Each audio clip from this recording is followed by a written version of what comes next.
कई बार ब्रह्मचारी हमको बताते, आप हम मन ही मन की बात बता रहे हो, तुम लोग सुनना नहीं। जिनकी ब्रह्मचर्य की बहुत रुचि है, लेकिन वे भी कहते हैं भाई साहब हम नहीं चाह रहे फिर भी भाव आते हैं, हम बिल्कुल इच्छा नहीं है शादी की, हमें बिल्कुल पता है कि नहीं करना है बिल्कुल, लेकिन फिर भी आते हैं। तो हम वे तो आएंगे, तुम यदि झूठ बोलते तो अभी हम कहते आते होंगे, तुम झूठ भी बोलोगे तो भी हम कहेंगे आते होंगे। क्यों?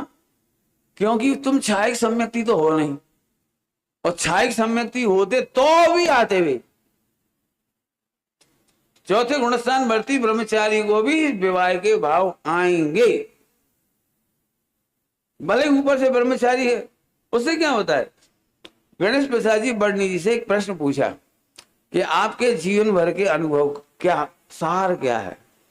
मुझे बहुत अच्छा लगा उनका, वो भाग 2 में है, मेरी जीवन गाथा के भाग 2 में लिखी है वो बात।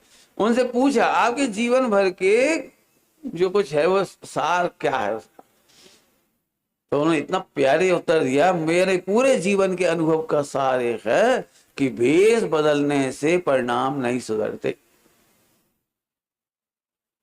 इसलिए मेरे पास जितने लोग आते हैं मैं कहता हूँ भेष बदलने के चक्कर में मत पड़ो, नंबर 1। और कभी अपने माता पिता से मत कहो हम ब्रह्मचर्य ले रहे, तुमने कांटे बोधाए। 14-16 साल का बच्चा, 18 साल का बच्चा माँ बाप को कह दे कि मैं ब्रह्मचर्य ले रहा हूँ, उसी दिन से तुम्हें बिल्कुल बांधेंगे, सुबह से मत मिलना, शिविरों में मत जाना, ज्यादा मंदिर में मत जाना, थोड़ी दुकान जाओ, थोड़ा व्यापार करो, थोड़ा वहां करो, थोड़े रिश्तेदारों के प्रति कर्तव्य निभाओ, बस खत्म।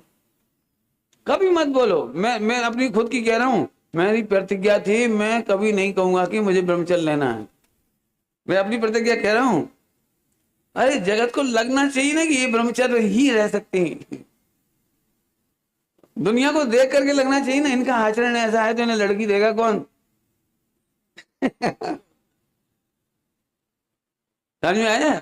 मैंने आपका आचरण आनंद रूप होना चाहिए, दुनिया की हिम्मत नहीं पड़ेगी वो आपको डिस्टर्ब कर दे, लेकिन तुम आनंद कर नहीं पाते, केवल सोचते हो इमोशनल, और फौरन दुनिया में कहना शुरू कर दिया। मैं आपको फिर कह रहा हूं गुणस्थान बड़ा नहीं है, आनंद बड़ा नहीं है, तो आपको तो भी भाव आना ही है। अब इससे एक और नुकसान होता है, स्वामी जी ने एक चर्चा उठाई है, बहुत सुंदर चर्चा उठाई है,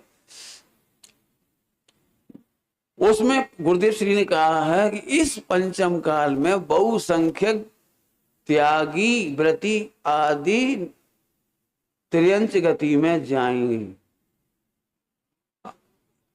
अब जी सुन गया, हमें हमारा नंबर भी तो है वहां ब्रह्मचारी त्यागियों में, और बहुसंख्यक